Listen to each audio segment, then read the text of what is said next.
जिरे, चपाटा मिरची, हिरवी मिरची, लवंगी मिरची, लसूण, काजू, अद्रक, पुदिना, कढीपत्ता, धने, खोबरं आणि तेजपत्ता आणि तीळ ग्रेव्हीसाठी लागणार, कांदे आणि टमाटे.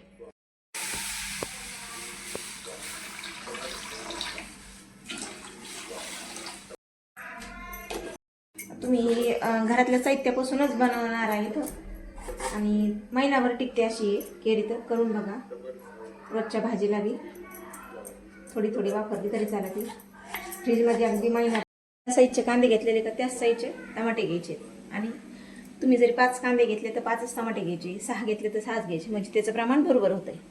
आता आपण याला असं उकळायला टाकूया. आता ही रेसिपी आणि ही ग्रेव्ही ही सेम हॉटेलसारखी ग्रेव्ही होती याची, बघू शकता आपण. आता आपण याचे सगळे हे मसाले टाकून घेऊ. कढीपत्ता, खोबरं थोडंच टाकायचं, जास्त नाही टाकायचं. अद्रक, पुदिना आणि काजू,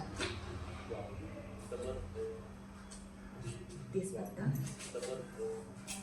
मिरची आणि ही गावरान मिरची आणि ही आपली हिरवी मिरची,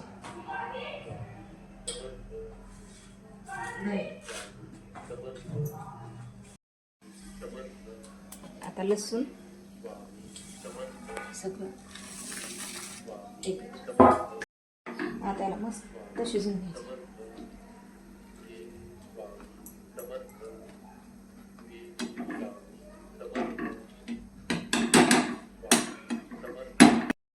थोडीशी हळद टाकायची कलरसाठी बस. चला आता आपण याला उकळून घेऊ आणि मस्त थंड करून घेऊ. तोपर्यंत आपण याला थंड होतोपर्यंत संध्याकाळच्या जेवणाची तयारी करून घेऊ.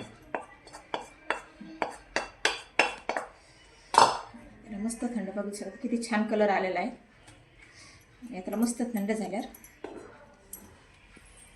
मस्त झाली अशी बारीक काढून घ्यायची सगळी. थोडंसं पाणी घ्यायचं, घ्यायची. त्याला मस्त परतून घ्यायचं. मस्त परतून घ्यायची. याला तेल सुटेपर्यंत आपण याच्यात थोडंसं तेल घातलेलं आहे.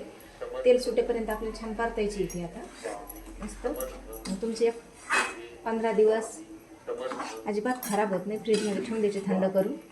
छान रोजच्या भाजीला 1 चमचा जरी टाकली तरी भाजी छान हॉटेलसारखी भाजी होती. मस्त अशी ग्रेव्ही शिजून घ्यायची. आता ही तयार झालेली आहे बघा. आता आपण हिला काढून घेऊया. मला 15 मिनटं लागले त्याला सगळं हे होतोपर्यंत, घट्ट होतोपर्यंत चांगली परतूस तर 15 मिनटं ते बघू शकता अशी. कारण आपण तेल थोडंसंच वापरलेलं, जास्त काही वापरलं नाही. आणि रोजच्या भाजीत 1-1 चमचा वापरू शकता. 15 दिवस ही ग्रेव्ही, 15 दिवसाची ग्रेव्ही.